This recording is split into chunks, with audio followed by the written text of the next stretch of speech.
Let's start right away with Cam Ward, and some of these traits are pretty obvious. He is kind of the consensus number one quarterback in this draft, and it's for a good reason.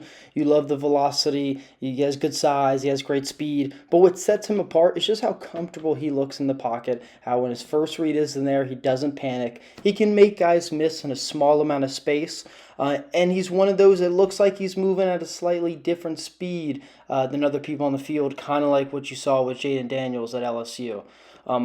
Small things about Cam Ward that I like. I think his screen is his best throw, ironically. I know it sounds silly, but he always leads a guy going forward. The ball comes out super quickly. It's just a really effective pass. Of course, he has much more impressive throws like scrambling to his left and throwing back with his right hand to the left corner of the end zone against Louisville. He has all types of great plays on film. He can hit anywhere on the field, and he never seems to be rattled. And he seems like a good leader. So I expect Cam Ward to be the number one pick in the draft. Jalen Milroe, coming out of Alabama, is the blue chip quarterback in this year's draft. He's got a ton of tools and a bunch of upside, but also some serious concerns. So his accuracy was all over the place at Alabama. And 5 years ago, I might have taken this guy off boards and had a really low grade on him. But we've seen guys like Lamar Jackson and Josh Allen who fell in the draft because of accuracy inconsistencies and questions about them as a passer. They've been able to figure those things out in the NFL. I read a story about Josh Allen working with a biomechanics coach and really fixes throwing motion, turns things around. Jalen Milroe, I'm disappointed he didn't participate in the combine and run the 40. I bet he would have put up crazy numbers, but he did not do that. And still anticipating a first-round grade on him. He has tools with his physicality and his toughness and his power and his ability to throw on the run and throw back shoulder with velocity that I think he's going to go in the first round. I think coaches aren't going to be able to look past some of these traits. They have egos. They all think they're good coaches, but he's not my top quarterback in the draft because of accuracy concerns.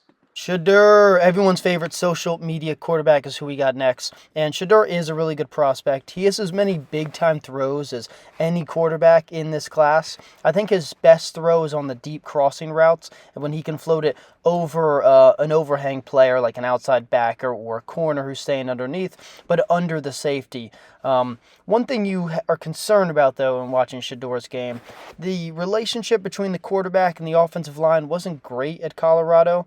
I thought the timing was off. I'm worried about him taking 1,000,000 sacks his first couple of years in the NFL. I'm also not in love with the windy release, although don't see that as a huge issue. He has plenty of arm strength. His mobility is good, but he does feel a little panic sometimes in the pocket, and you feel like he's running for his life on some of these hero ball plays. There's a lot to like about Shedeur.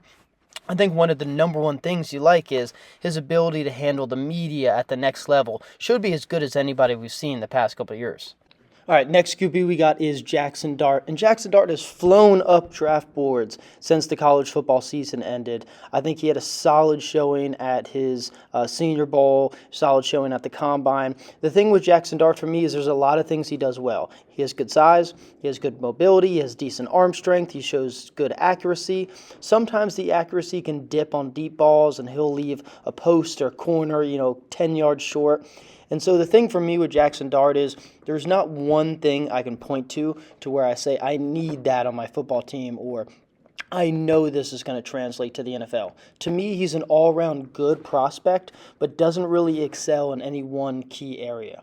I do think Jaxson Dart gets picked in the first round. I think there'll be more first-round quarterbacks than the public realizes, but I'm a little bit bearish on his upside in the NFL and would be really hesitant to pick him in the top 15.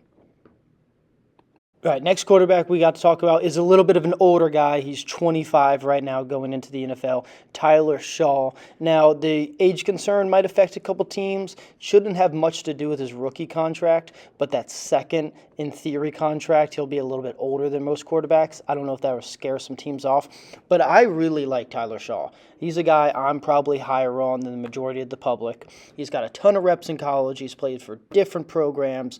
I think he's really creative. I don't think he's as mobile as the NFL wants him to be, but it's not like he's stuck in mud and he's not mobile at all.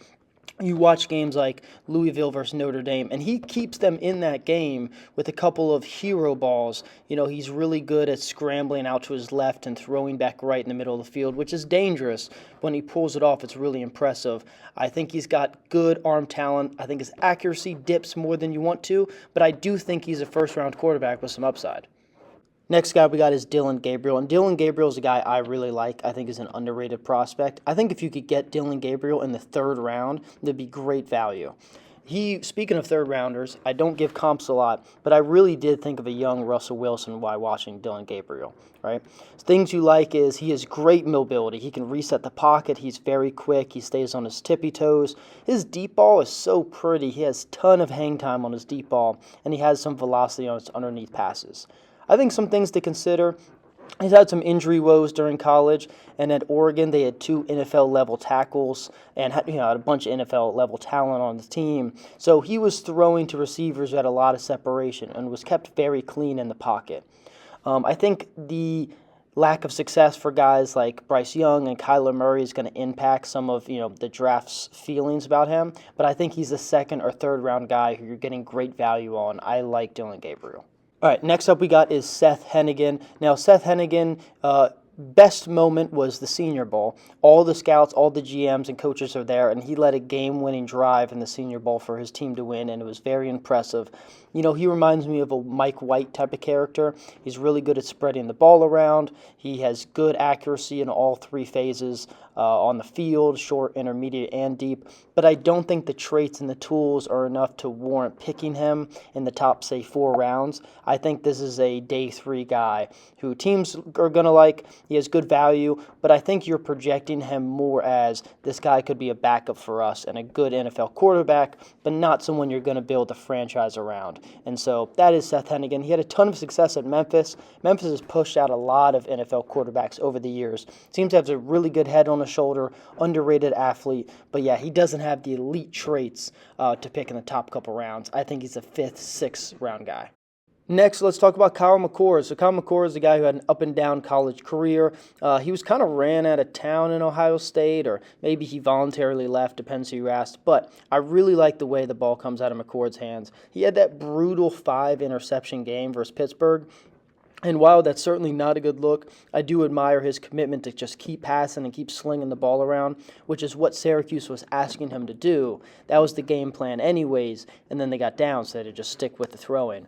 But I think he has good zip on his passes. I think he has good accuracy. I don't think Kyle McCord is going to have the size or the speed or the pure, arm strength and velocity that you're wanting out of your higher, ranked quarterbacks. And so I don't see McCord going until probably the 4th or 5th round at most. But I do think this is a guy who has a bunch of upside, but also has, a pretty lower floor than most of your quarterbacks. The next quarterback we have is, of course, Will Howard from Ohio. Came from Kansas State, had a bunch of good years there, went to a grad year, I believe, with Ohio State, won a national championship. And the first thing you see when he's on the screen is you see the size. He's got great NFL size. If the Broncos needed a quarterback and Elway was in charge of picking, this guy would be a first-rounder. I don't think Elway's picking quarterbacks anymore. Peyton's doing it for Denver, so nobody's going to pick him in the first round, in my opinion. He made a bunch of big-time throws at Ohio State, and he had a good arm, but I don't think there's anything you love in terms of his ability to escape the pocket. I don't think is at a top-tier level. The arm, the velocity on his throws, and his different arm angles he can achieve, I think is good, but not, overwhelming enough to warrant a first-round pick. I think you see Will Howard go later than fans think. I see 4th, 5th round pick for Will Howard, but he's a good quarterback, and I think there's a lot of upside for him.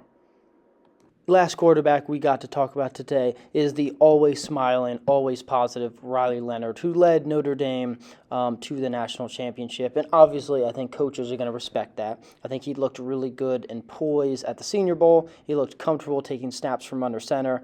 I'm not sure if he's our Taysom Hill contender. I don't know if the raw power is necessarily there and the upper percentile elite athleticism is there for him to start playing the special teams and tight end and H-back.